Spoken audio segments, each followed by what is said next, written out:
But the reason we have that money is because me and other conservatives on our board of county commissioners were able to say no. You know, just like a couple years ago, our county sheriff, he wanted us to build a new jail. And me and one other commissioner looked at him and said, "Hey, Tom, we're not going to build a new jail. We just built a jail 6 years ago. You need to double bunk these people.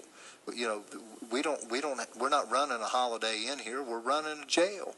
So, you know, we've guarded that money and spent that money very wisely. And today we're one of the only county governments in the state of Ohio that are solvent. That's hard to believe, but we are. And there are 5 counties in the state of Ohio that have a AA bond rating. Warren County is one of them. So I'm very proud of that, and very proud of my conservative principles that have guided me as the steward of the Treasury in Warren County. Mike, that's amazing, and I can just imagine what this country would be like if we had 435 people like you up there. Well, hey, I'm going to be one of them, you know. And when I get up there, I'm going to search out like-minded individuals like me. We're going to stop the spending. We're going to slit this thing's throat. We're going to take it back to Obama and say, look, we're going to run this place the way we run our houses, the way our constituents run their houses. We're no different than them. And like I said, I'm going to take a pledge to term limits. I'm going to take a pledge to being against earmarks. And unfortunately, Jean Schmidt won't take those pledges. Jean Schmidt is publicly Even if she did, Mike, you couldn't trust her.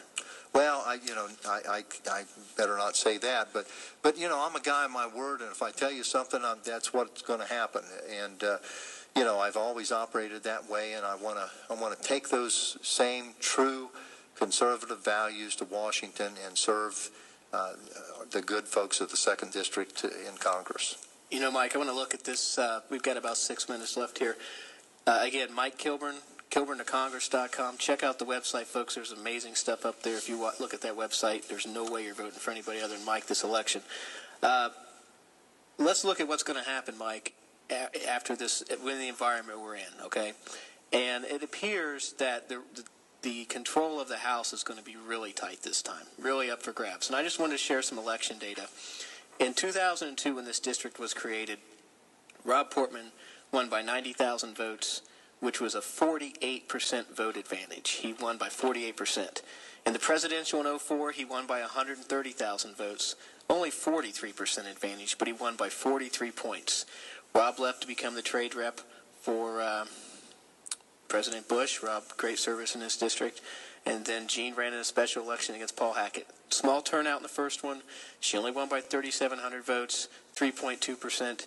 Then in 2006, she ran against a very liberal individual, and Jean won by 2,517 votes, 1.06%. She managed to take a district that had just gone 43% plus Republican down to 1% plus Republican. And then in 2008, in a three-way race, Jean ended up with 44.83%, giving her the distinction of the lowest vote-getting member, percentage-wise, of any member of the entire United States Congress. Mike, what's going to happen if Jean is the representative, if Jean's name is on the ballot for the Republicans after this primary? Well, that's not going to happen, number one. But number two, I'd be real concerned because, you know, she's not had a good shot in past elections, and I'm not sure she can hold it for the conservative Republican Party this time.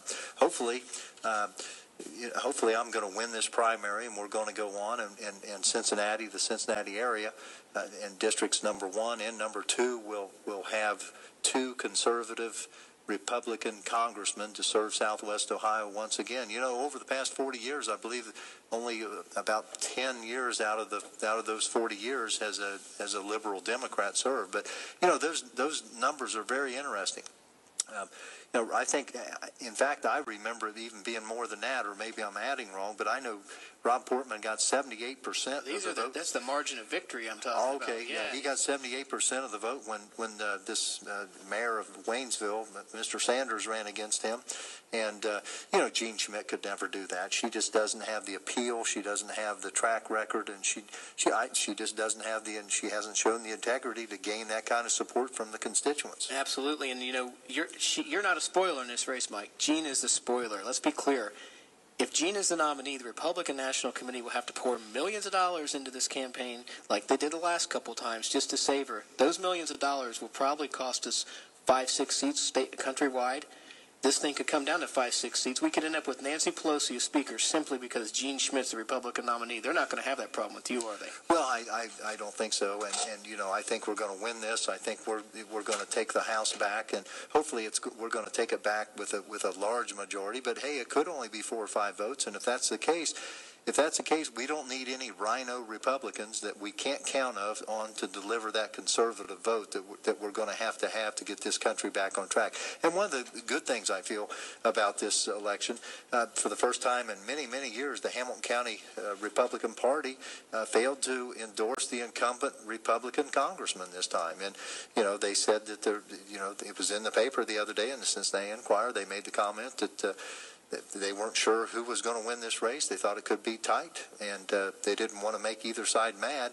And actually, I think that's an endorsement of me as much as anything, because they failed to endorse Gene Schmidt.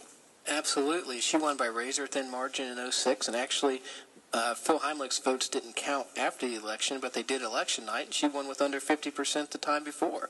So Gene has won on razor-thin margins and had the GOP endorsement in Hamilton County for both those. She doesn't have it this time. I think this race becomes extremely winnable for you, Mike. Well, I think it is, you know, but you know, our county does the same thing. I don't.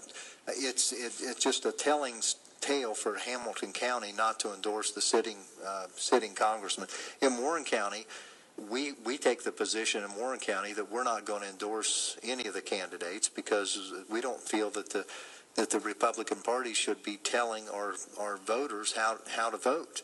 So primaries in Warren County are open, and they're intended to be that way. A lot of people said to me, well, I'm surprised the Warren County Central Committee didn't endorse you. But our county has always had a history of making no endorsements. Hamilton County, on the other hand, has a history of always endorsing the incumbent. So I think that says volumes about Gene Schmidt, and I think that he says even more volumes about Mike Kilburn. It does, absolutely, Mike. That's a telltale sign of what's about to come.